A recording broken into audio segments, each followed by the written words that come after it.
let the dogs out. Like, who let the dogs out? Who? Off the Hook, airing on offthehooksports.com. Your home for real news, real opinions, and what really matters about Tennessee athletics.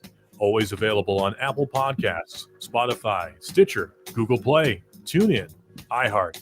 Like, share, follow, subscribe. Always available wherever you find your favorite podcasts. Off and rolling. About T-minus, well, it depends when you're listening, 56 hours, a Thursday edition of Tennessee, Florida week. And I can't remember the hype being any greater. We talked about that yesterday, but I feel certain that the hype in my lifetime, the way I'm viewing it, what I'm seeing in ticket sales, it is the most hyped game in Tennessee football history since Peyton Manning's senior year, 1997. I know there are a couple of other games in there you could point to. Favorite and supposed to win, but I just don't. I don't think either compare. I think it's the most hyped game since 1997. She is Amanda LaFratta, fresh off of a birthday. Amanda, I hope you had a fantastic birthday. Good morning. How are you? Good morning, Dave. I'm doing well. I had a great birthday. Husband took me out to Ruth Chris, so that was nice. Before you think we're fancy, we had a gift card. So nothing wrong with. Who did you get a Ruth Chris gift card from? That's pretty cool. That must be a good person. I don't know. I think it was. I don't know. He got it. I don't know where it came from, but he got it. So. Well, there's nothing wrong with being fancy. They're not fancy at Honeybee Coffee. They bring you the Down and Dirty at 30. They're just really good coffee, Amanda LaFratta. Amazing coffee. Wake up every morning, reach for my coffee. Well, actually, David reaches for it because he makes it. But then I reach for it after that. And it's just really, really, really good coffee. I can't express that enough. Well, let's get to the Down and Dirty at 30. So Tennessee, again, is just a little over 2 days away from playing Florida. And wow, the game has so much hype leading up to it. We're going to get to that later in the program. But as far as the actual X's and O's and what is going on with Tennessee football, as we look at it from Tennessee's perspective, the Vols will host a bevy of official visitors. And we're going to give those all to you. But first, a couple of things that have come out over the past couple of days. Jawan Mitchell, he was discussed in a press conference setting.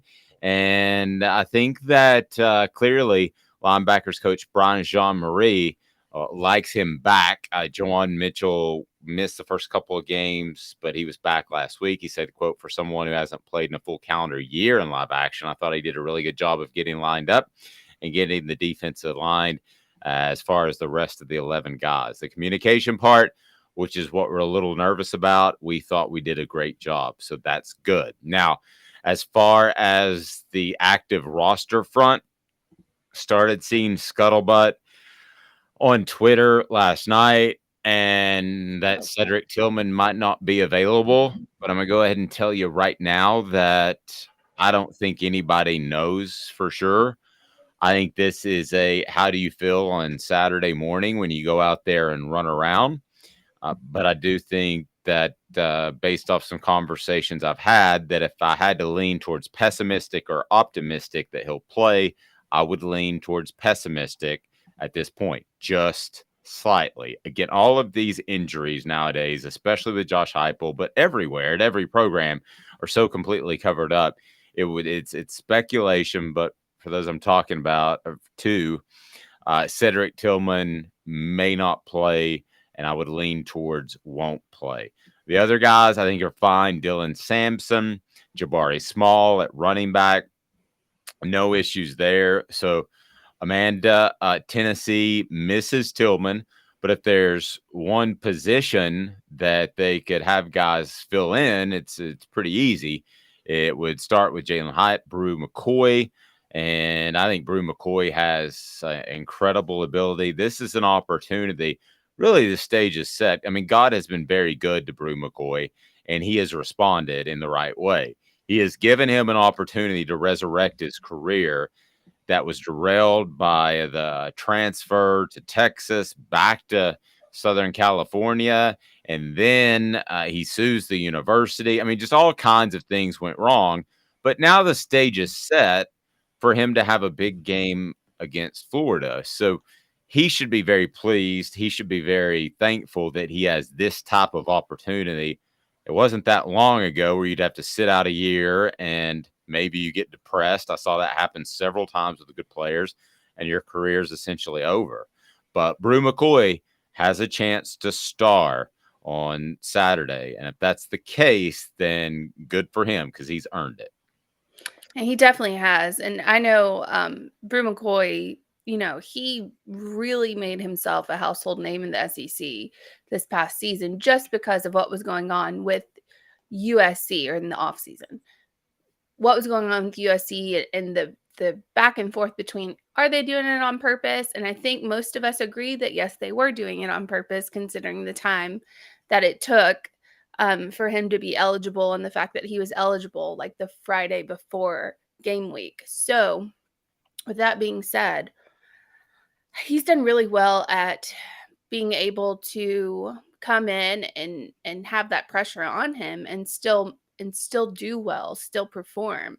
I think Jalen Hyatt, however, doesn't get enough credit and doesn't get enough hype because he came out of nowhere. Like, I feel like we weren't talking about him at all. We were talking about Squirrel White. We were talking about Cedric Tillman, Brew McCoy. Hyatt got left out for some reason, and he has come in strong. I think he is one of the best receivers on this team. Honestly, if not the best. And sorry, Cedric Tillman, I think you're great. But the way Hyatt's been playing, I think is phenomenal. He doesn't get enough hype for that. I love what he does in the slot. I also love when he talks to the media and he's so open about the fact that it was his fault he didn't have a good year last year. He got frustrated by the fact that there was Velas ahead of him and he didn't get a lot of playing time, but he set himself up for very little playing time because of the poor offseason.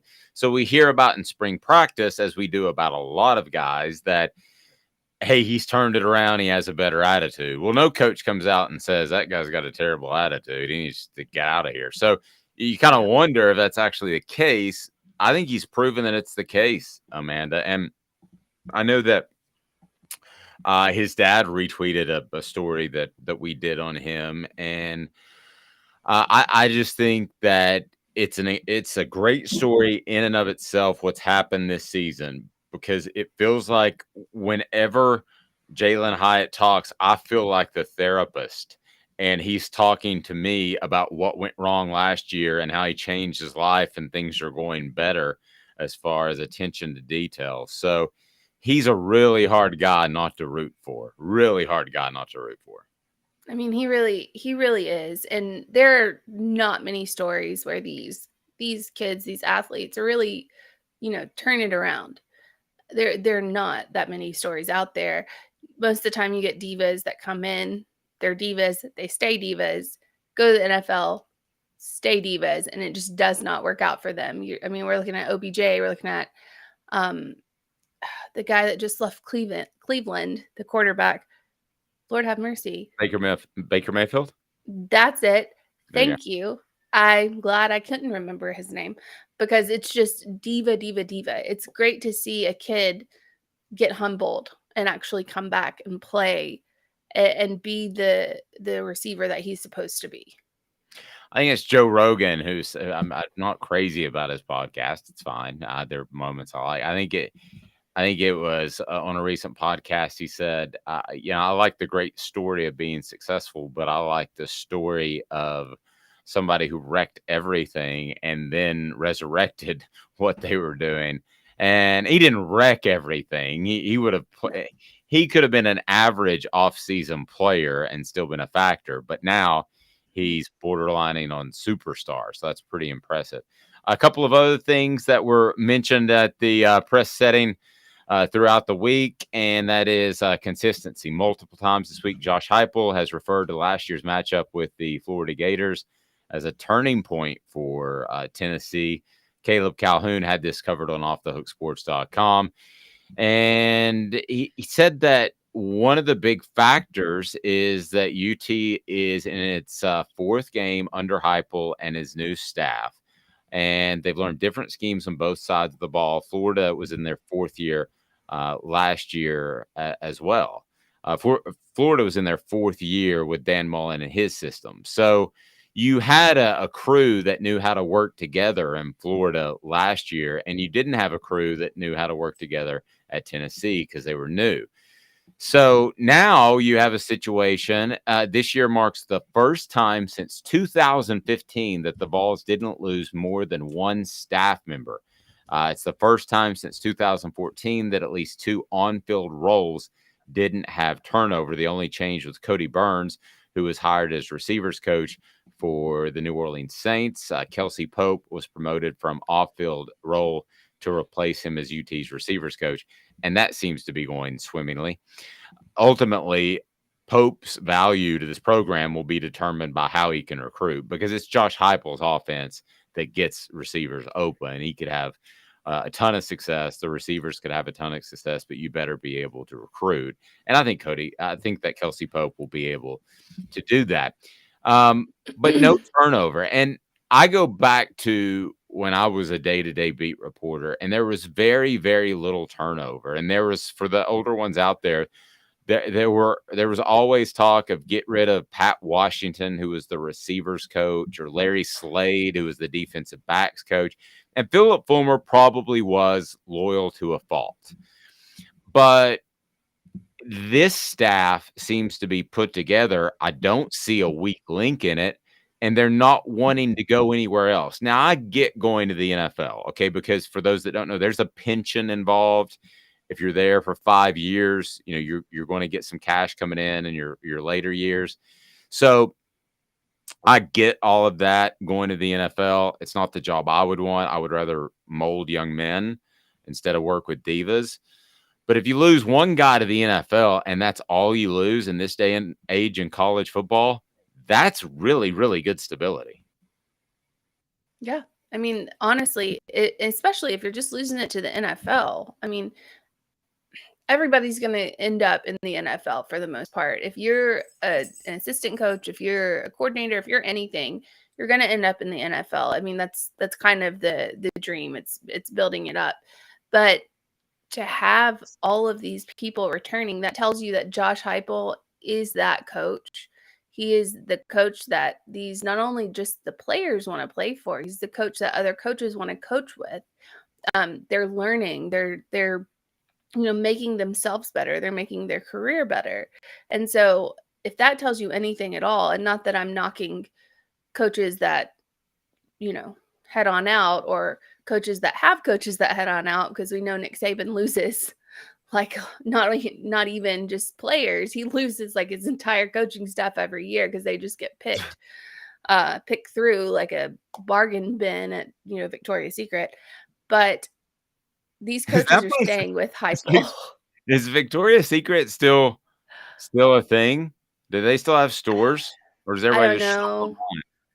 I think everybody's just sick of I think everybody's just sick of politics in general, and when you drag it into it, it doesn't work out well for you. So Victoria's Secret is no different in that regard. Yeah, I can remember going to Victoria's Secret, getting something for the missus, and always felt for Christmas just a little bit creepy. And you're in there and you're like a dude, and you're like, I promise this is for my wife. I swear this is for my wife. And people are thinking, it better be, you weirdo. But I don't even, everything's ordered online now. I mean, in all sincerity, are there even Victoria's Secrets in the mall? I mean, is there even a mall nowadays? I went into a Best Buy yesterday, and that was for the first time in a long time that I'd actually bought something in person, face to face. So did they have the iPhone Pro 14 Max? Just wondering. Did you notice? I didn't notice, and I don't even know what that is. Is that The new special? iPhone. Yeah. Okay. I want it. So What does it do different? the camera is 48 megapixels on the phone. What is 48 megapixel camera? what is your megapixel right now? Like 2. Hit that like and subscribe button. Let's get to Something. Tennessee's official visitors that will be on hand. And we've got today's tough question coming up as well. But we want you to be sure and hit that like and subscribe button. Share, please, so we can be a part of your day. So this is just a partial list because they continue to come in. And the invites go out on Monday. And then they start to trickle in as far as confirmation via either social media or contacting UT that they're going to be there on Saturday. So quarterback, you might know this guy, Nico Iamaleava. He will be in town. So that's obviously a big deal as he's going to recruit for the Vols. Linebacker Caleb Herring will be in town as well. I think that Herring, he's a linebacker. His brother already plays at Tennessee. I think that you will see Herring playing for Tennessee eventually. Christian Conyers, the cornerback, committed the Vols in July. He'll be in Knoxville as well. Trevor Duncan, a Tennessee defensive end / offensive tackle prospect, who I'm told will play defensive tackle, will be at the Florida game on Saturday night as well. Boo Carter, who is just an electric athlete, a 4-star cornerback in the 2024 class, will be in town. Caleb Beasley will be in town as well, a cornerback from Lipscomb Academy. So a lot of guys in town that you will certainly want to keep an eye on. So we've got today's tough question coming up here momentarily. But first, we visit with John Adams of the Knoxville News Sentinel. John's appearance is brought to you by Big Orange Phillies, and it's also brought to you by Viles Automotive Group. So here is John Adams, and we break down Tennessee, Florida, and really, is there any way that Florida can win with a question mark at quarterback? So here's John Adams of the Knoxville News Sentinel. I started the week and I thought to myself, John, surely they just held him out of South Florida thinking it would be an easy win. You know, he's going to be fine. And now I'm hearing that he's not going to play. This sets up as, you know, if he's the guy calling the defensive plays. I know you have somebody else do that in preseason, and somebody's got to be ready to do that. But still, somebody does it first because they're best at it. That to me is a big time issue. Maybe as much, if he doesn't play, maybe as much as Anthony Richardson being scared and hurt. Yeah. Ventrell Miller was hurt last year, and he's been around this program for a while. He's a really great tackle. He really mans the middle of the field effectively, and that is a big loss. And when you think about how Tennessee plays, spreading the field from one sideline to the other, and then creating openings in the middle, and that's when they run the ball. And you've seen guys break plays for them.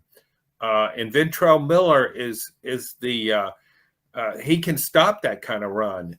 That's what Florida relies on him so heavily. So that combine that with the play calling and the fact that I don't know who I don't even know who the replacement is for him. He's not a household name. I'll put it that way. You know what he is in Cincinnati. It's John Kitna's son.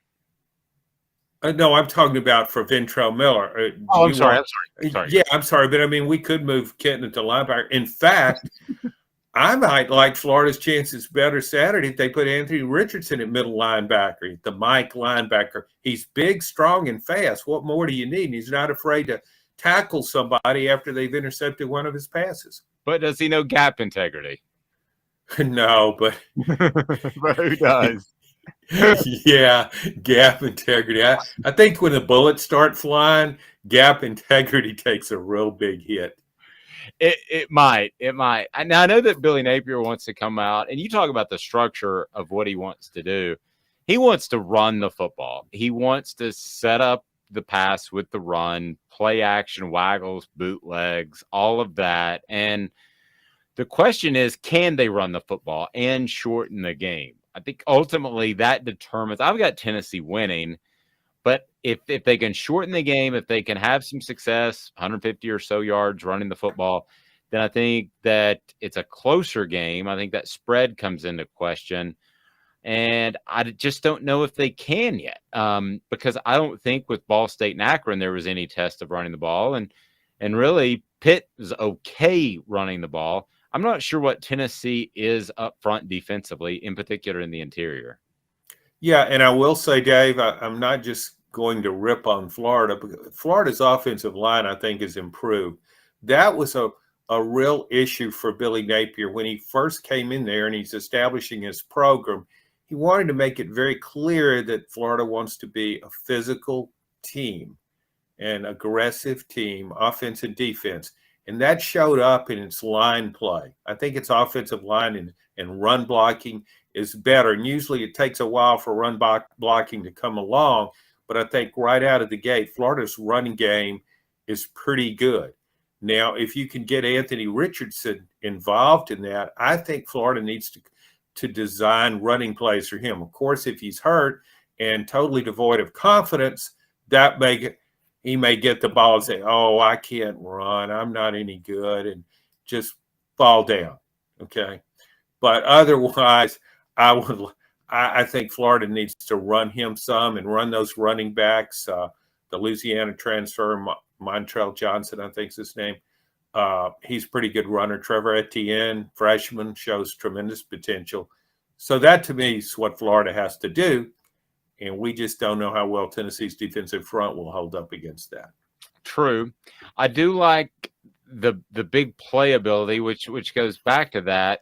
The big playability of Tennessee's defensive front might not be on display this week as they try to contain more than sack Anthony Richardson. I think that's how you're going to see things play out. So you might not have the big plays, I should say, you saw against Pitt. But I also think that we've overlooked that win a little bit. I was talking to Cooper Mays, who's on Off the Hook Sports, and he said, that meant a lot because that's the type of game that Tennessee, and he's talking about even before he played for him, was a fan because his dad played there and all of that, and he grew up in Knoxville. He said that's the kind of game that Tennessee wins, or Tennessee loses, excuse me. But they did win, and you look at that, and I think there's an awful lot of confidence maybe that we haven't spoken about as much that you derive from beating a ranked team on the road. We'll see how good Pitt is, but that's still a significant achievement.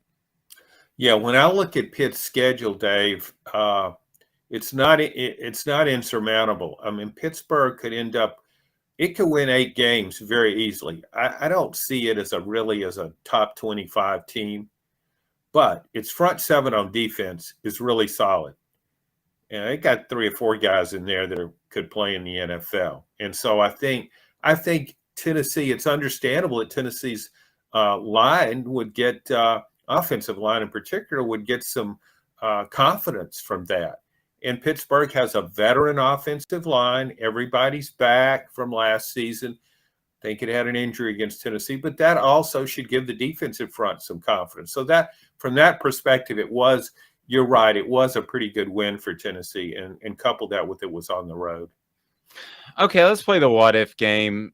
If the Florida game does play out the way it's played out before, where Tennessee goes into it and Tennessee fans are extremely confident and they don't win, what do you think of this team's ability to overcome a loss like that? And it's there's going to be one of these losses at some point. I think you and I talked, there are 4 swing games. They're probably going to lose one of those that they're going to come away saying we should have won. And I'm excluding Alabama and Georgia from that conversation. But I really like this team's moxie and confidence. And I don't know if that gets dented with a potential loss, but just the mindset of this team has stood out to me. Josh Heupel was joking with reporters on Monday, whereas Andre Dickerson used to talk about how tight the coaches got Florida week. And I just really think that this mindset, even though this is a huge game, at the end of the day, I think Tennessee could have a great season if they were to lose. Not that that's going to happen, but your thoughts on just their overall approach and mindset. Yeah, I think that's players usually reflect their coaches, and I think that's indicative of Josh Heupel. He handles adversity very well. He's really even keel. He doesn't get overly hyped up when things are going well, and he doesn't get downcast when things aren't going well. I think Tennessee plays loose.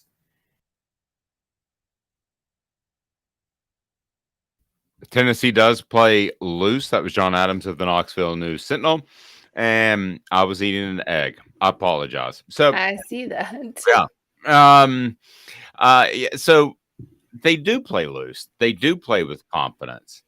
And that's something that Tennessee hasn't done under previous coaches going way back to the 90s. And I thought there was a lot, if you even want to go back to the 80s, I thought that if you look at Johnny Major's most memorable team in 85, the Sugar Balls that made it to the Sugar Bowl, nothing was expected of them, so they played loose.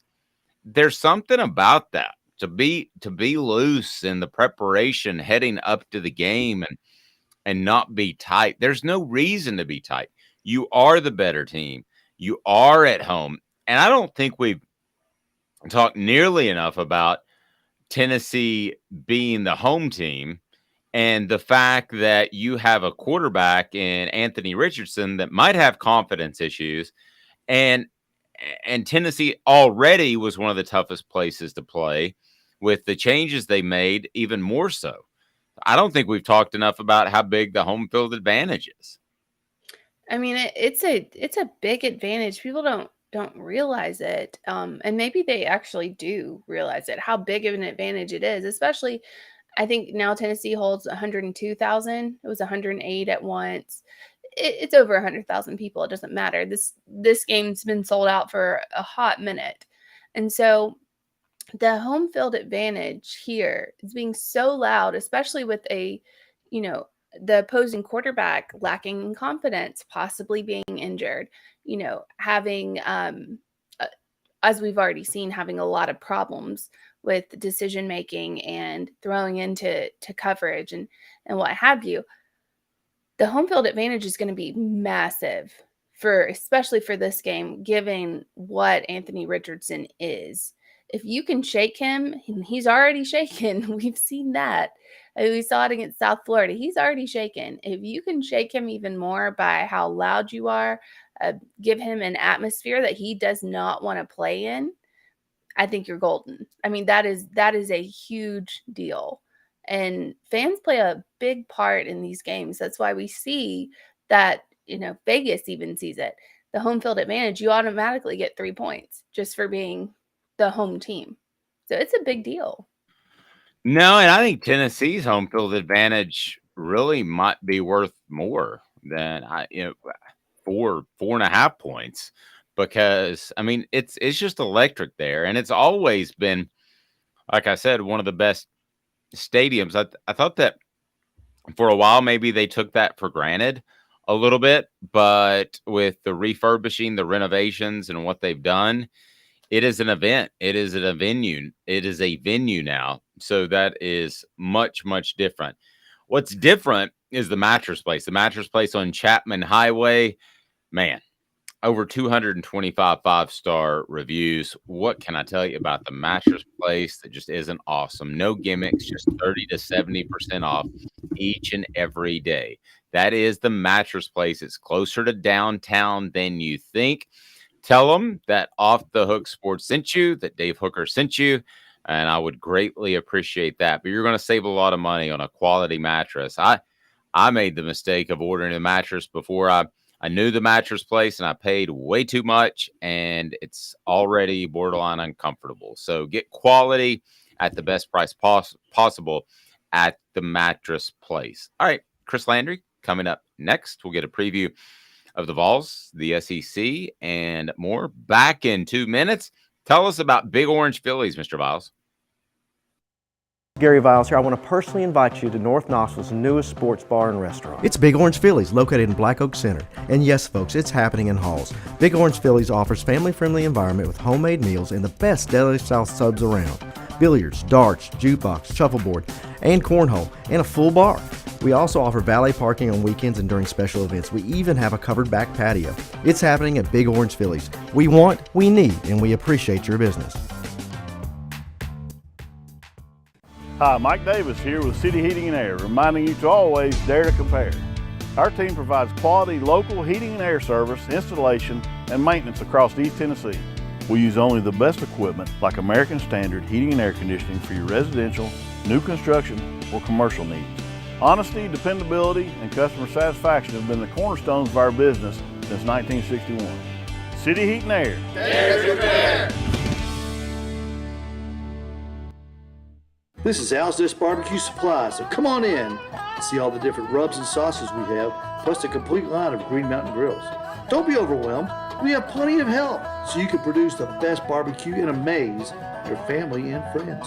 Barbecue is America's food. We'll do what we can to bring you all the best products. We're Al's Nest Barbecue, where Chattanooga goes to grill.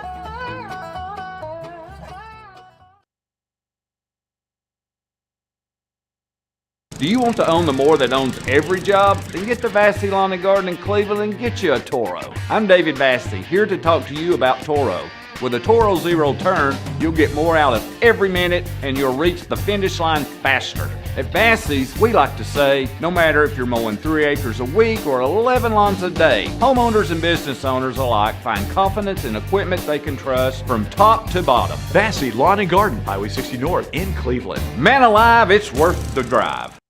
We do our research. Have you done your research? We're working like heck. Today's tough question. What's the real debate? You sipping my Soupe Guadalupe? Exclusively on Off the Hook Sports with Dave Hooker and Amanda LaFratta. You drinking my sake kimosabi? Oh my God.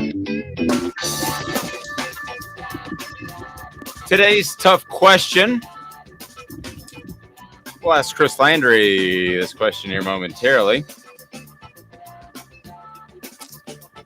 It's kind of a loaded one in a lot of ways. But how about today's tough question? Who is the most important player in Saturday's game? The most important player in Saturday's game. So there are a couple of different directions to go here. And one would be the quarterbacks. I mean, we could obviously say Hendon Hooker or Anthony Richardson. We could also go Brew McCoy. We could also, because Cedric Tillman may not play, you could say Ventrell Miller, the middle linebacker. As a matter of fact, I think that's a pretty good quattro. Now, when I say most important, I to some extent know what I'm getting out of Hendon Hooker. I think he's going to play well. I think he's not going to make mistakes. I think he's going to miss a couple of balls that he probably would like to have back. But at the end of the day, I think he'll have a high completion percentage, a lot of yards, and barring something unforeseen, a very successful day. So I'm leaning towards out of that group I mentioned, and we could replace Hooker since he's a more known commodity if you want to, Amanda. I don't know if there would be another candidate, but when we look at more unknown commodities, I think Brew McCoy is a bit unknown. And I think that you've got, like I said, Ventrell Miller may not play. Anthony Richardson has confidence and injury issues, which is never good. So out of that crew, would you add anybody to that? Because let's leave Hooker out of that. He's kind of a – do you want to put Jalen Hyatt in there? Okay. So can we tweak it a bit? We can tweak it a lot. Okay, so not the most important player. I think we should tweak it to who will make the biggest impact on Saturday's game.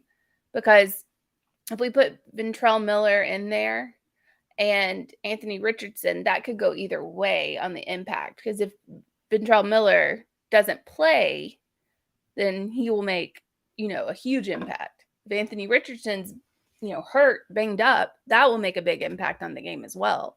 So it doesn't necessarily have to be a positive impact. It could be a negative impact for either team. Okay, so who's our Quattro? Who we got out there? So let's do Ventrell Miller. And let's do, what about Jabari Small? I think I don't think he has as big of a potential impact as the other guys, because I think he's either going to be healthy and you know what you're going to get, or you're going to go with Hyatt and Sampson and be okay. So I would lean towards the three guys that we had in Miller, Richardson, and then Hyatt and McCoy. I would actually like the four of those. If you're good with that, who will have the biggest impact? So I will ask Chris Landry of LandryFootball.com. His appearance brought to you in part by Owl's Nest Barbecue. Owl's Nest Barbecue, the home of everything you need to barbecue.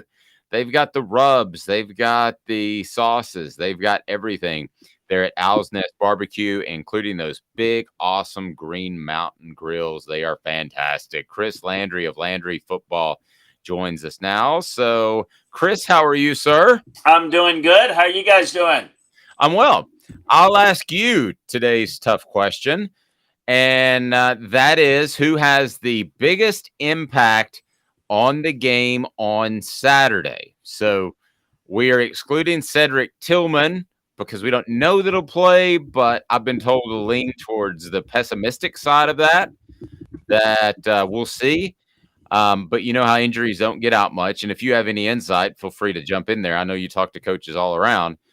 But we went with Brew McCoy, Jalen Hyatt, and we went with Anthony Richardson, Ventrell Miller. So who has the biggest impact on the Tennessee-Florida game on Saturday? I have no idea.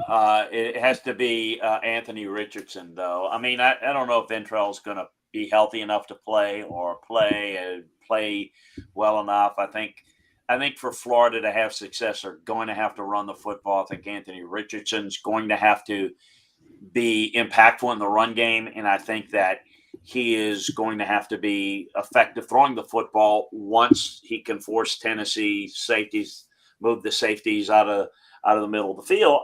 I think that he's going to have to be the most impactful player in the game for Florida to have the type of to have a real chance. I mean, I can make a case for Florida, but I can't make a case for one if Anthony Richardson doesn't have a great game. Fair. If you want to get on board, if you got a question for Chris about your favorite team, be it the Vols or NFL tonight, and gets rolling, Chris covers all of that. So go ahead and post your questions on the message board. We want to get you engaged and get you some answers from a guy who's been an NFL coach and a college football scout. Chris, I spoke to somebody at Florida yesterday that said that he thinks that Anthony Richardson lacks confidence, that it's not just a bit of a banged up thing. Do you see signs of that when you watch tape of him this year? Well, he is banged up. That's a big part of it. And he does lack confidence as a passer. To me, that's obvious. That's been the case for some time. I think he's confident in his ability to learn and grow, but and he's working hard. He's a really good young man, but yeah, he's not a polished passer and far from it. So I don't think they've done a great job in the receiving core of helping him out there. So yeah, I think that's the case with a lot of guys. I think that's the case with him. But it's not just, well, why do you lack confidence? It's never, well, that's it. You doesn't have confidence. Well, we're going to go buy some confidence and then we'll fix this. It doesn't work that way. I mean, he's not confident. So how do you get him? Well, he's not comfortable with what he's seeing. He's not comfortable in the pocket. He's seeing, if they're not able to run the football at Florida, as I mentioned, he's having to throw it into tight windows. And that's very difficult to do. It's an offense that's quite a bit different, let's say, than Tennessee's in their design. Florida's more physical. I mean, in terms of how they want to run the football. They want to establish the line of scrimmage. They don't spread you out. They They'll run some tempo at times, but that's not their DNA. They're trying to build a program that's sustainable because it's a line of scrimmage league. And so right now, what they're trying to do is, without a lot of weapons that they need to improve upon, and likely will in recruiting, they don't have a lot of weapons, and they don't have a really passing attack that really flows enough to get him the confidence early. And I think if you look at it against a good defense like against Kentucky's, he struggled. They're not making mistakes and penalties and whatnot, but they had a couple of negative plays because Kentucky really did a good job of narrowing the throwing lanes, and I think that you lack confidence when you're not quite sure what you're seeing. So that's absolutely the case with him. One of the cases with him. So I know that this is Billy Napier's first year, and as a first-year head coach going into Neyland Stadium, that's going to be a tough game for Florida. I know we've been looking at it mainly from the Tennessee perspective, but let's flip the switch. From the Florida perspective, how worried do you think Billy Napier is? Because you're expecting a loss. I'm assuming if you're Billy Napier, you're expecting a loss. You've seen your team. It's not great. You're kind of imploding. It's just bad all the way around. How is playing in Neyland as that first-year head coach with this team, how is that going to affect Billy Napier and affect his team's performance overall?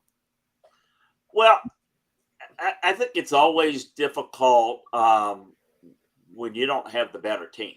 I mean, I always feel a lot better when I go on the road and I got the better team. I'll take my chances there. I think it's a work in progress. I think the things that I mentioned about where they're deficient, he's aware of it. I do think whether he believes it or not, and you gave him the truth serum, I think he is exuding confidence, and he is expressing to his team that we will go in and beat Tennessee, and this is how we're going to do it. I think that's what you have to do. But I think there is a path for Florida to beat Tennessee. I just think it's a narrower path, and it has maybe more obstacles in it. But yeah, I think I don't want to use it this way because he doesn't, but he gets a bit of a pass in that it is going on the road. He is inheriting a team. Now, I will say this: there's no on the who has the most impatient fans in the SEC.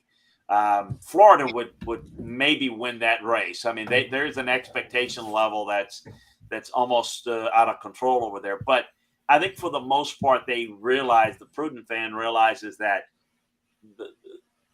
the way Billy wants to do it is build it with a strong foundation, and he's been left with a roster that's not as good as a typical Florida roster. So I think you can flip it the other way.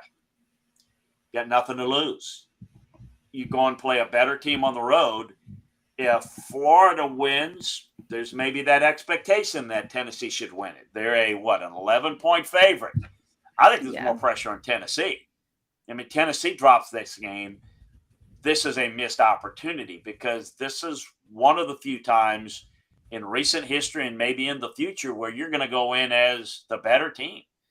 And I think most of the time when we go back in the history, and I know ball fans are always thinking, well, she was going to drop. We're playing Florida. But most of the time, Florida's been the better team. We went back and discussed it on Monday, the fact that Florida had the better team in most of those cases. And in recent years, Tennessee's just been bad, and most people have been better because of how they played. I think this is one of those times where Tennessee can go in. They stay home, and they have Florida come in, and they're the better team. So I think from Florida's standpoint, they'll come in with the idea of we need to win this game at the line of scrimmage. Tennessee's made mistakes against – they've had way too many penalties. I think 24. Yeah. The special teams have been bad. Right. Look at the Pitt game. Now, that was on the road for Tennessee. But, Florida is better than Pitt. They got more talent. Pitt, abandoned the running game probably a little too early.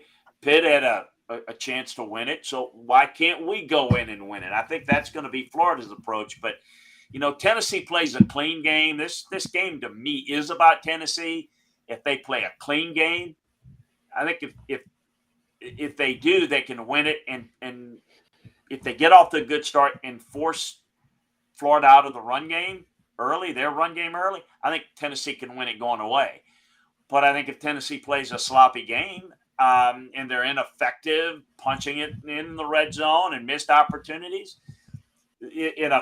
Florida, as I said on Monday, they want to make this a half-court game, a physical line of scrimmage game. And if they can, Florida's got a chance to win this.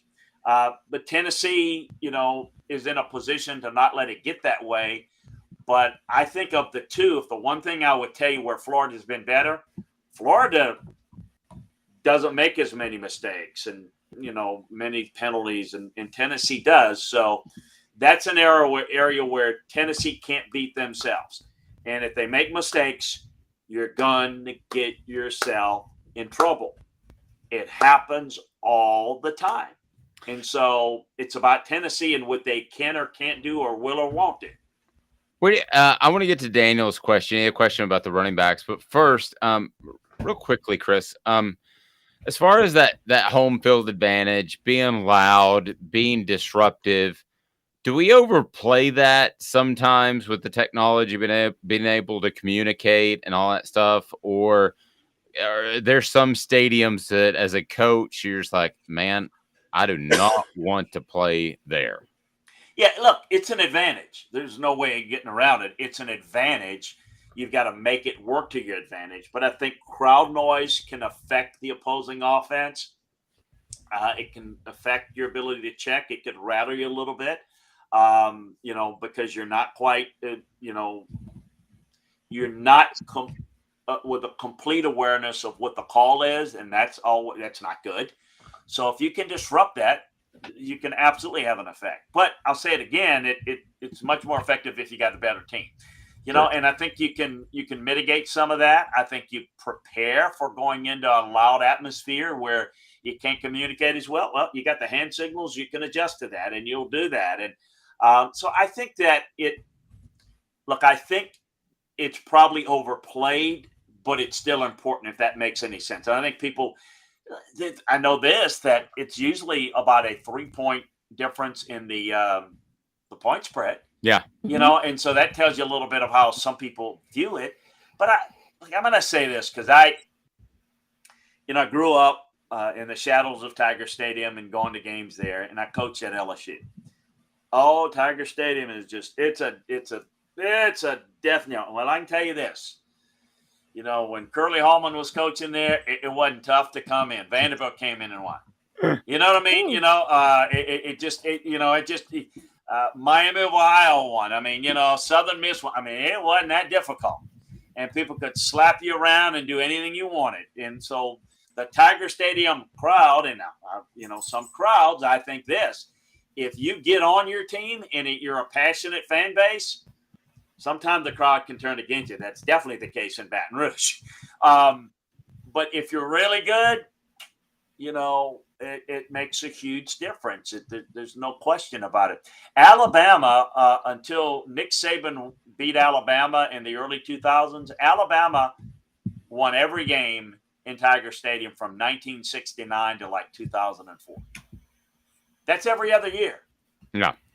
And they want, now, was it tough environments? Did Charlie Mack have some good teams? Did Jerry Stovall have a couple Jerry Stovall beat Bear Bryant's team in Birmingham, but he couldn't beat them in Baton Rouge. So, I think it can be overplayed because it has to be accompanied by a really good team. But I do think home field is important. And some stadiums are tougher. And I think the getting away from your environment for the team that's going the road, I think it does have an effect. Go ahead and hit that subscribe button, like, and share. We appreciate that. And if you have any questions about Tennessee's game against Florida, or you want to go off script a little bit and you have a question about an SEC game this weekend, or an NFL game, this is the time to get it in with Chris Landry of LandryFootball.com. You'll know more about football if you join LandryFootball.com. I can promise you that. Daniel's saying some of our running backs seem to constantly run into our linemen's back and ride them for a couple of yards when there seems to be a wide open hole. Are you noticing any of that when you look at the tape? Not a lot of it. I mean, I've seen some of it, and that's obviously assignment flawed there. Now this offense is about the reason why that's happened, and it has happened a few times. Not an extraordinary amount, but one is too much. It's going to happen a little bit more in this scheme though than others, because remember that this blocking scheme is the back has to cut off the flow of the offensive line. So if the back reads it wrong, or if the back sees the offensive line taking it one direction and he cuts a little too quickly, then he's up in the back of the offensive lineman. Whereas a gap scheme is you're running to a certain hole and the line has got to make that gap for you. Whereas in this scheme, the back has to cut off the flow of the offensive line, which is affected by the flow of the defense. So if the defense charges one way left to right, you tend to bring them that way, and it's up to the back to recognize it quicker and make the cut into the open hole. So you're basically it's a fast flow, and so the reason why you may see that a little bit more is because of the style. It's not good, it's no excuse, but that's the reason. It's the back not being able to make the read quick enough and adjust to it, cut it quick back up into the open hole quick enough. Another question coming from John. If you have a question, go ahead and get on board. Like, subscribe, and share. Would Tennessee, I'm paraphrasing, but would Tennessee use a spy on Richardson? Would that be Banks or Beasley if they did? I think they'll use some of it. I think the biggest thing you need to do in spy systems will work, and I think they'll throw some of it at them. What you've really got to do with a quarterback like Richardson, in particular Richardson, is you've got to work your pass rush, what we call a mush rush. You've got to work it from the outside. You don't allow the escape routes. Now, that's also important that you got to feel hard, because he will take off and run up the middle too. But you want him to step up in the pocket by pushing the pocket outward and collapsing him inside, so he has to step up and know where to run. Because then that's where you can make mistakes. That's where you can throw it.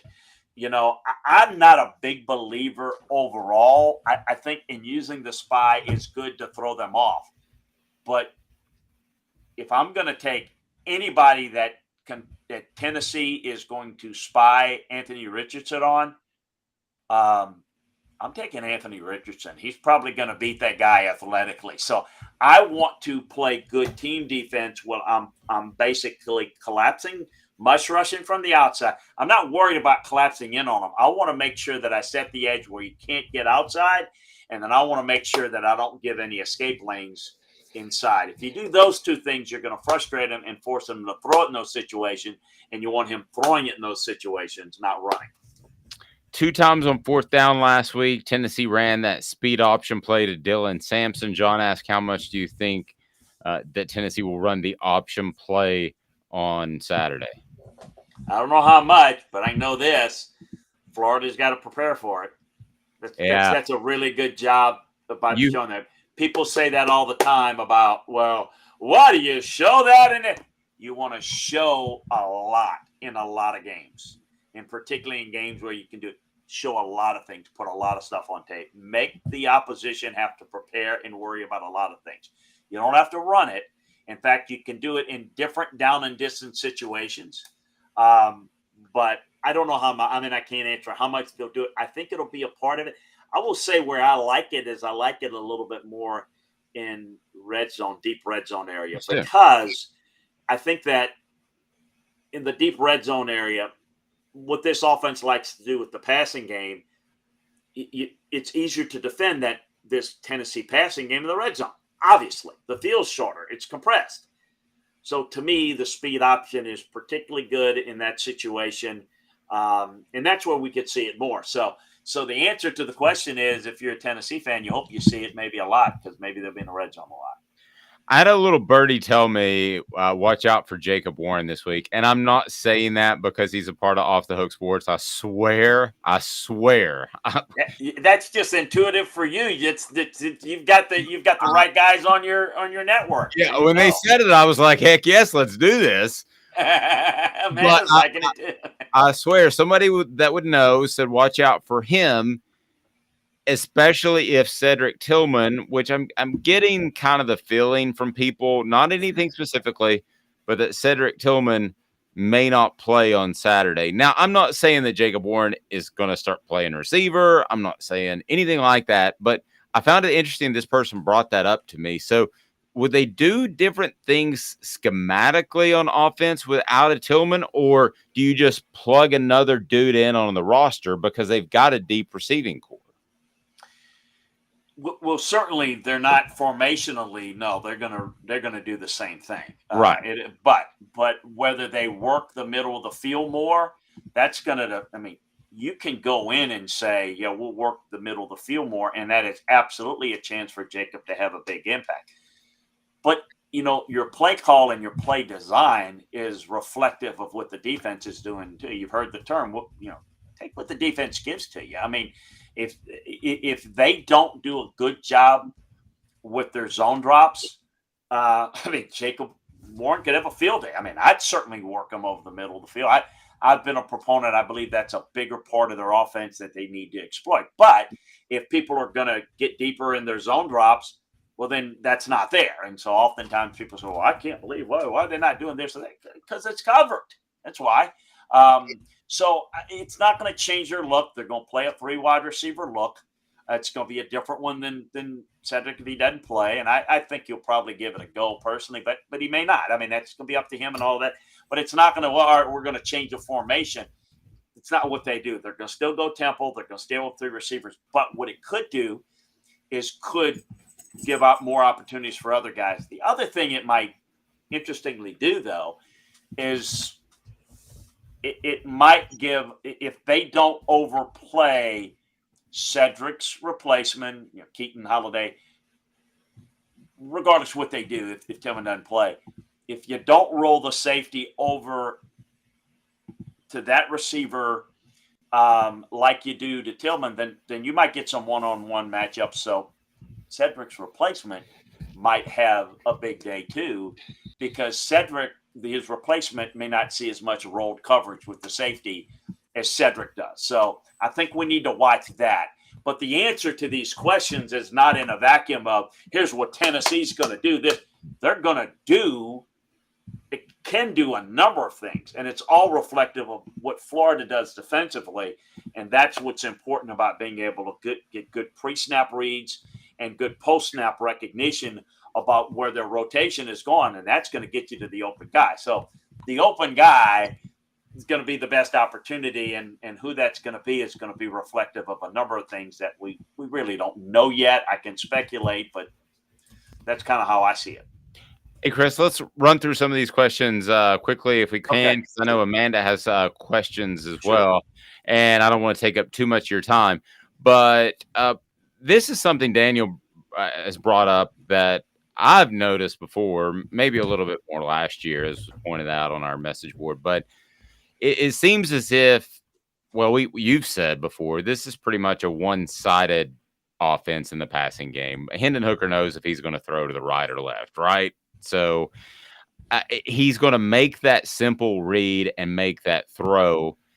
And it seems like on the other side, the guys that know they're not getting the ball can kind of be a little bit lazy at times. I've noticed that too. As a coach, does that bother you, or you like, save your energy? We run a lot of plays. No, absolutely it bothers me. You first of all, you don't know what's going to happen, and so what if you go to the left side? What if the ball comes to the right? You're just not going to block. I mean, you've got to run it. So yeah, that's something that I think Well, I was talking about specifically about pass routes and passing plays. Well, but that's what I'm saying, though. Okay. The ball goes to the left. Who's to say that he doesn't come back to the right, after the catch? If you don't block, then, it's the whole thing, that's absolutely. It bothered me when Randy Moss didn't run hard, and he's a great player. So, yeah, no, there is some of that. I think a lot of it, though, is a little bit natural, but I think you got to really sell it on the other side, because I think here's the other thing it does too. If you don't sell it, then it's really easy for the defense. Just a split-second game, it's really easy for them to peel off and go to the other side.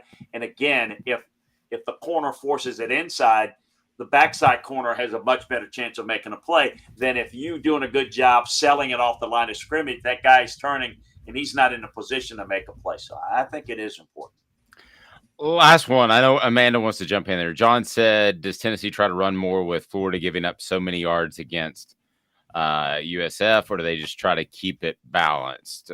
What's the approach? You can run the football in South Florida. You can run the football in Florida. South Florida did do it. It really depends on how Florida plays it. Now, Florida did not put 8 guys in the box against South Florida. So, you're running it. I think it really depends on how Tennessee plays it. How Florida plays defensively. If they play 7 guys in the box, I think that Tennessee's going to run the foot. Tennessee runs it on numbers, guys. They don't go in and say, we're going to run it this many times and throw it this many times. So this offense is fast tempo. So how the defense lines up, how many guys are in the box, it's a numbers count. It's simple counting numbers. So how often they run it depends on Tennessee puts numbers in the box. Does Florida put numbers in the box? They'll run it. They'll throw it. If they don't, they'll run it. It's as simple as that. So that's going to determine that. Florida's going to determine how much Tennessee runs it or throws it. Well, I know Amanda wants to jump in there. Remind you that this appearance brought to you in part by Pedigo in Chattanooga. Pedigo Chattanooga is a great place to go to purchase or rent your bike. Get around Chattanooga and know that you got a service department there. If you buy one online, e-commerce, good luck finding somebody to work on an e-bike. If you know anybody that's not named Pedigo, let me know, because I don't, Amanda. And I'm staying as long as Amanda wants me to stay. So I'll answer any questions anybody has at Amanda or anybody else. Since I am too long-winded, I know I'm too long-winded. That's a flaw, I know. You have a lot of insight, which I very much appreciate. I've been over here trying to jump in for a hot minute. I'm just making fun of Dave for saying Amanda's going to jump in. But anyway, so I have a question about, we've seen Florida and is a completely different team from Utah to Kentucky. Like, it seems like just a completely different team. Now, a lot of that is being said as Anthony Richardson has a lack of confidence. It's just not, he's not that great, blah, blah, blah. My question is, we had somebody on Monday bring this up. Is it just a lack of confidence with Anthony Richardson, or do you think he's injured? Do you think he's banged up? There's some play in Kentucky that he came up hobbling, and then after that play, was over, he wasn't the same as he was before. What your coach, you see the X's and O's, you've seen players. What do you think is going on there? If he was a horse, Chris, would you have shot him? Lord, no, we're not going there. But no. He's banged up. That affects your confidence when you're banged up and you're hurt, because you don't know that you're comfortable in executing as well. That is a part of it. But I also think there's other issues there in that, first of all, Florida was able to run it fairly effectively against Utah. They're lucky they played Utah early. I didn't think Utah's well coached has said that going in. Utah didn't play a really good game, and they didn't defend Florida as well as they should have. They didn't set the edge in the run game. So Florida had some success, particularly in short yardage and goal line. So they had more success against Utah. But that game, you go back and look at it, that was Utah's game as much as Florida's. It wasn't like they controlled the game or anything. They played better, and it was a good win. But Utah could have easily won it. Florida deserved to win it. They did the things they needed to do. Now, Kentucky comes in off of that, off of that film, and is able to do things a little different and better than Utah. They set the edge in the run game. They got right in Anthony Richardson's face. They forced him in the pocket, which I just talked about.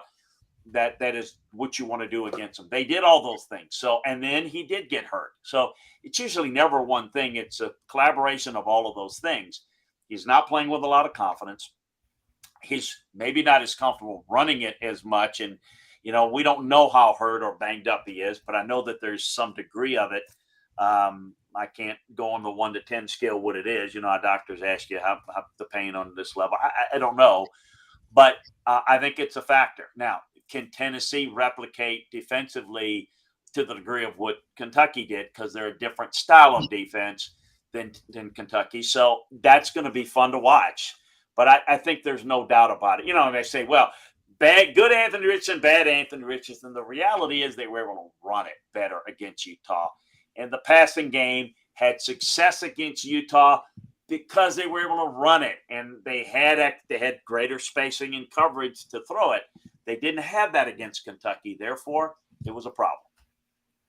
Gotcha. Interesting. So at the end of the day, Chris, how do you see this game playing out? I know you think Tennessee's a better team. Do you believe in any of the nightmares, the ghost of the past, or do you just call this game straight up from a coach's perspective? Yeah, I don't really believe in the whole, ghosts and the past and what happened years ago, and we never do that. I mean, I think there are trends that are applicable when you have, and I've always thought, Amanda and Dave, that trends of the past of teams, well, when you had same coaching staffs, remember when coaches were there 15 years and you could see trends and you similar styles, and there's matchup that gives people problems or not. But in today's game, I just, what happened, in the Jeremy Pruitt area versus era doesn't, maybe it was era instead of era, that has nothing to do with now. It doesn't guarantee you anything. As I said, there's a path for Florida to win it. But to me, it's simple. I mean, it's usually the better team will play, if you play your game and you execute it well, I think you win. That's how I look at it. But sometimes I'm wrong. I mean, I thought Alabama should probably decisively beat Texas. I thought last year they should have beat A&M. They didn't. So it doesn't matter if you're better if you don't play better and you don't execute what makes you good.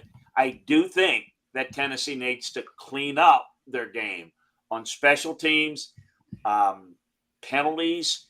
Those are things that when you're explosive on offense, you tend to let go because you can make up for it. But I don't think this offense is humming to the degree that they can overcome a boatload of penalties. I mean, a dozen penalties in a game will get you beat. It's going to cost you. You lose the turnover margin by a -2. All of a sudden, this is a close game. It's a line of scrimmage game, and you're in trouble. Do I forecast Tennessee doing it? No, but they have struggled in some of those areas, but not to that degree. I don't see it. I said, if anything, I think Tennessee will likely win it. And if they get to an early lead and force Florida out of their run game, I think Tennessee could win it decisively. So that's kind of the variables I see. But that's why we play it. That's why we love it, right? Because we just don't know, and we're not going to know until we do it. And I know the Vol Nation is not going to be comfortable until it's over and it's a win because they've had that. But I don't believe in the whole ghost stuff. I just think better team plays better, you win. We'll see how it plays out. I can't believe I haven't asked you this to this point, and I'm going to let you go on this. overall, you see this. I don't, but Florida's defensive depth, because of the way Tennessee likes to run tempo, if they have to make substitutions, how much of a drop off is there from team 1 to team 2? There's a bit of a drop off. They've got some playmakers, but they're not what I would typically call Florida defense. Now, they had a couple of guys. Cox stepped up big against South Florida and made plays late. So they can get stops. They've got talent. They're not quite as good as they have been when they've had some of the really good defensive teams. They're pretty good. I think, though, the key, though, I'm going to go back to it, is Florida's ability to run the football. If they can run it, then their defensive snaps won't be as high. If their defensive snaps are on the field, they won't be as good. It's just like A&M's defense didn't look very good against Appalachian State for the past 15, 20 plays, did they? It's because they ran 80 snaps. That's why.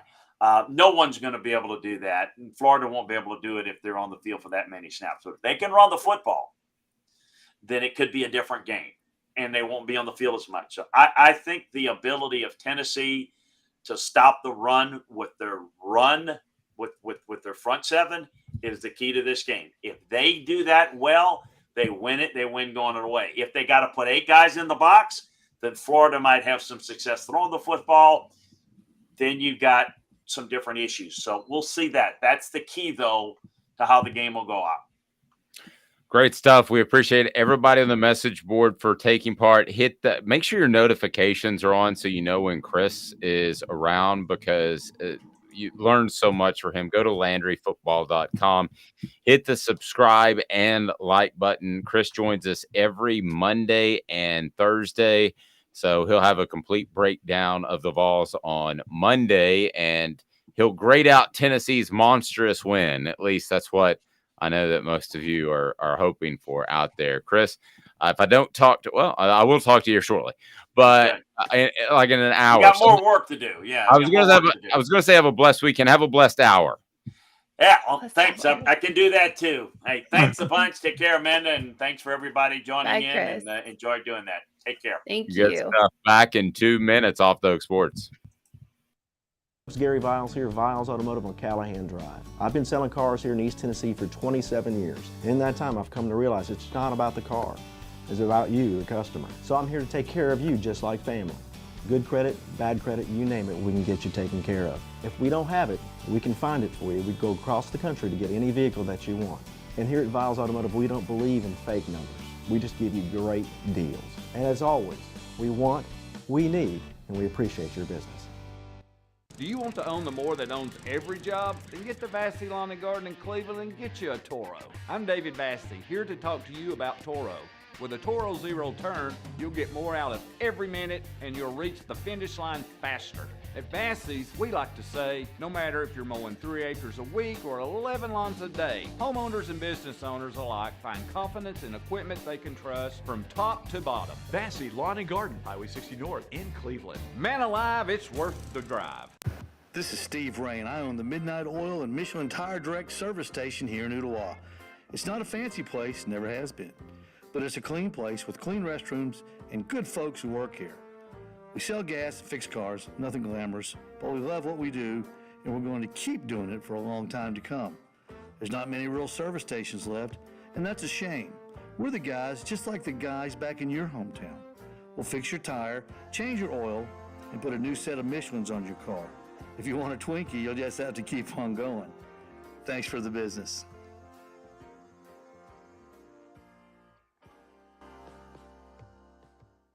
Hi, Mike Davis here with City Heating and Air, reminding you to always dare to compare.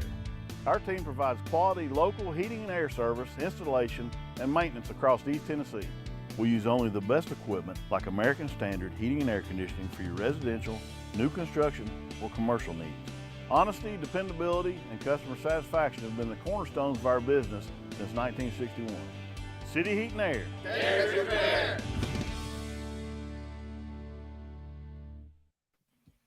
All right, welcome back. She is Amanda LaFratta. I'm Dave Hooker. By the way, I ask you to subscribe, volunteer. D77 said we're all subscribed to Amanda. you. That's very nice. Your thoughts on Tennessee and Florida?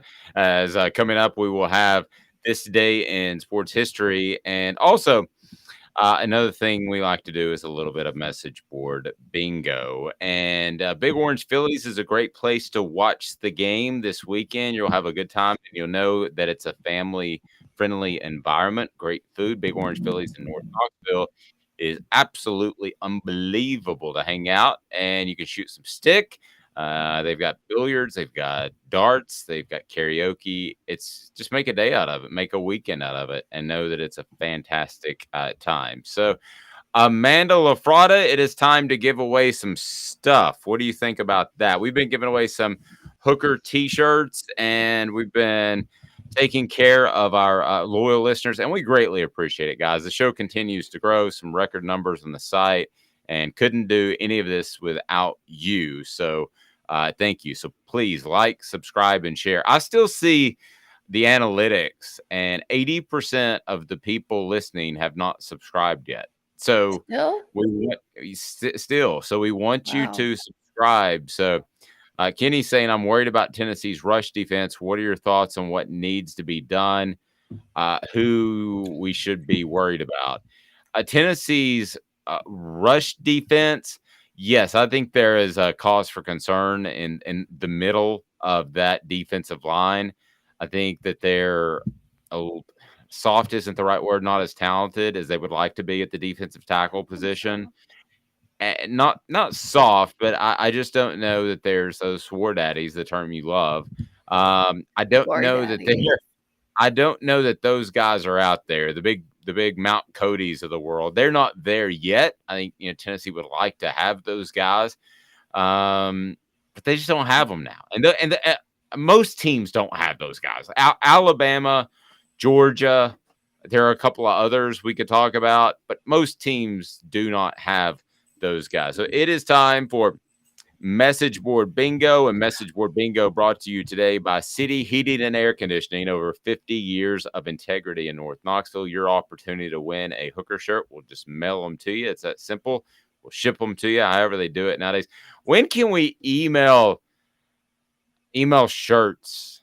Isn't there like those 3D printer things? I think you have to have a 3D printer in order to do that. And I don't think many people do have that, though I wish I had one because I think they're really cool.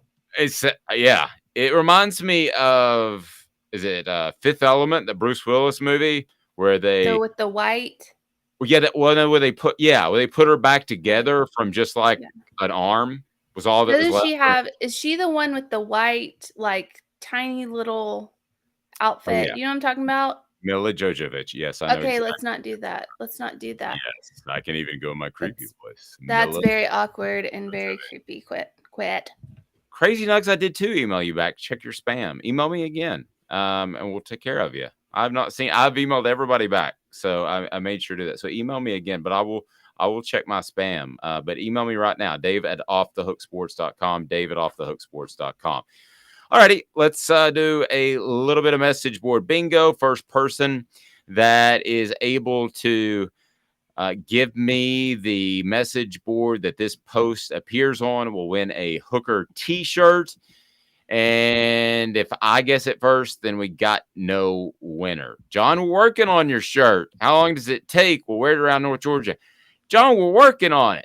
Actually, your shirt, I think, went out yesterday, as a matter of fact. All of the shirts that we've previously had went out Saturday. And if you won one this week, then we went out yesterday. Otherwise, our operations manager, which might be my wife, is going to get a thorough talking to. She has a full-time job. And do you want to revisit today's tough question to see who's winning?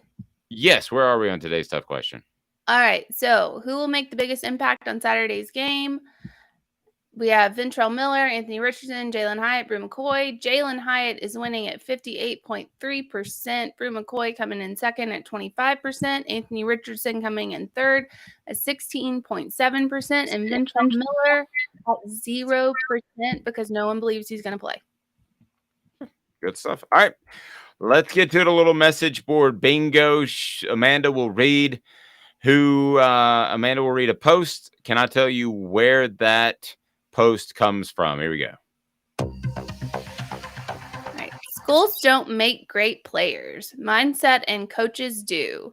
I think our school has the better coaches at the moment, and Bama's time on top could be in jeopardy. I know who this is. So you got 10 seconds if you want to win a shirt. Who said that? You can repeat it if you don't mind, Amanda, if you'll read that. Okay. Hold on. Sorry. I went away from it. Let me repeat it really quickly. Daniel went Georgia. It's Georgia, right? No. Schools Georgia? Schools don't make great players. Mindset and coaches do. I think our team has the better coaches at the moment, and Bama's time on top could be in jeopardy. I felt certain it was Georgia. So Daniel and I are both wrong. All right. Anybody else? A&M, Texas A&M is what Volunteer D77 says. No, who is it? No, it is Texas. Better coaches at the moment. If you just said better assistant coaches, coaching staff, I would have to give that a more thorough look. But it's hard for me to say anybody has better coaches as long as Nick Saban's still rocking and rolling. Let's do it again. Message board bingo. Here we go. All right. This is hold on. Sorry. I keep losing things, so just don't even. Well, your birthday was yesterday. You're getting older. I know. Thank you. Football only happens 15 at most weekends per year. That leaves 37 more Saturdays for travel. My wife and I have a rule. If we travel during football season, it's to our team's game. If you consider yourself a blank football fan, I challenge you to consider this rather than asking others to give recs on ways you cannot directly support our team. Rant over. This is ACC school. ACC school. All right, so we've got a couple seconds here. I think I may know who it is. We're giving away a Hooker shirt. And I don't see a guess. I'm going to go Clemson. You're right. It's Clemson. Well, crazy. Okay, I'm giving crazy credit because as soon as I said Clemson, it showed up like the very moment that it came out of my mouth. He posted it. So I don't know. Crazy Nugs, if you already won a shirt, are we giving you another shirt? I don't mind, but give him a craft treat. Yeah. So would you a dog? Yeah, Crazy. When you email me, tell me, would you prefer some craft treats? Would you prefer something from Owl's Nest Barbecue and a shirt? Do you want 2 shirts? Dave at offthehooksports.com. Dave at offthehooksports. You have a wife and you want a shirt for your wife? Okay, here's the last one, and this is the best one. I saved the best for last. I'll have to win. I don't know. I don't know what MBB says to get 1 shirt.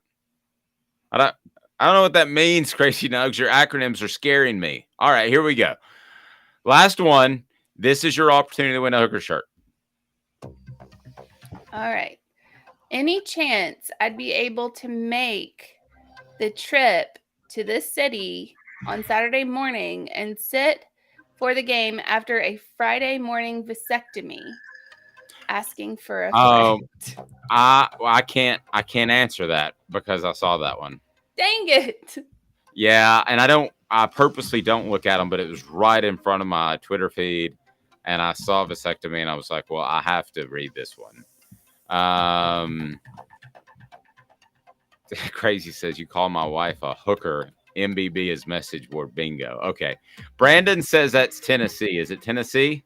That is correct, Brandon. That is Tennessee. All right, Brandon, email me at dave@offthehooksports.com, and we'll hook you up with a Hooker shirt.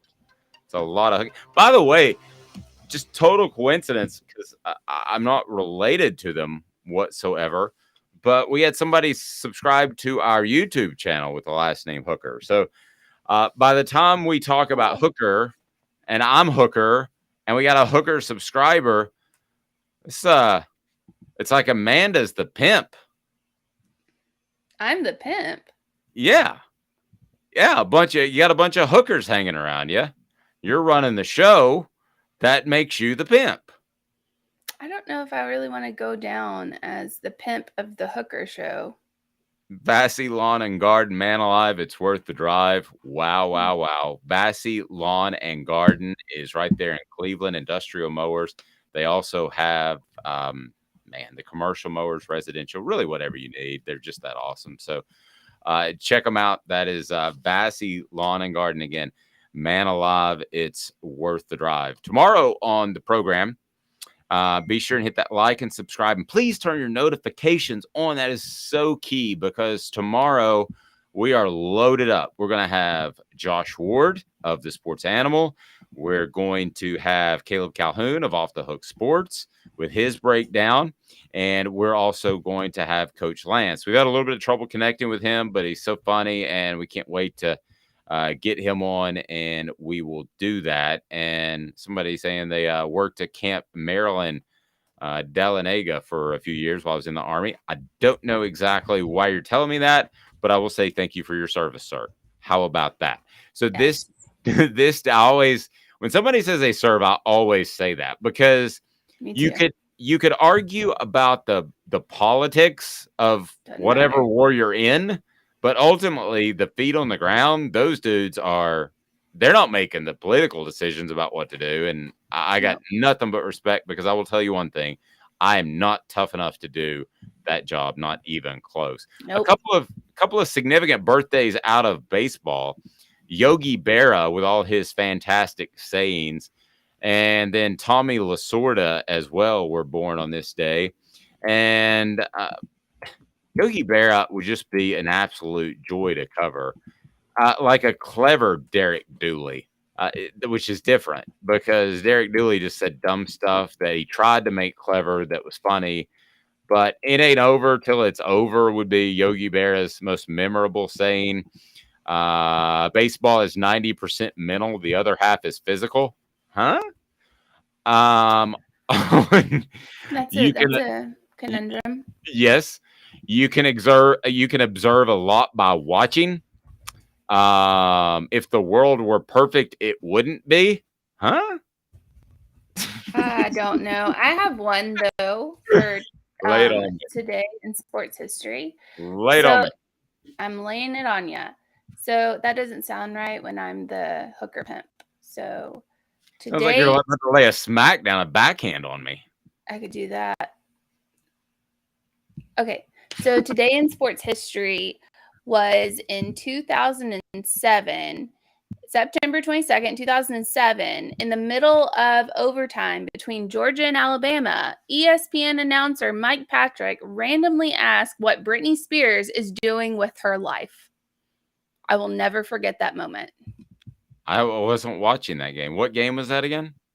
It was in overtime, September 22nd, 2007, Alabama and Georgia in overtime. They're like kicking field goals just to win the game. And this announcer asked what Britney Spears is doing with her life. I will never forget that. I was sitting there just like, what? Craft Treats is your home to make your pet happy, and they will be able to do that. Craft Treats is unbelievable. Craft Treats, man, when it comes to maybe social anxiety that your dog will have, if it's car ride anxiety, whatever the case might be, Craft Treats will take care of you, and Craft Treats will take care of your pet. Also, arthritis, which my dog is dealing with, it's just phenomenal what they're able to do. CBD infused.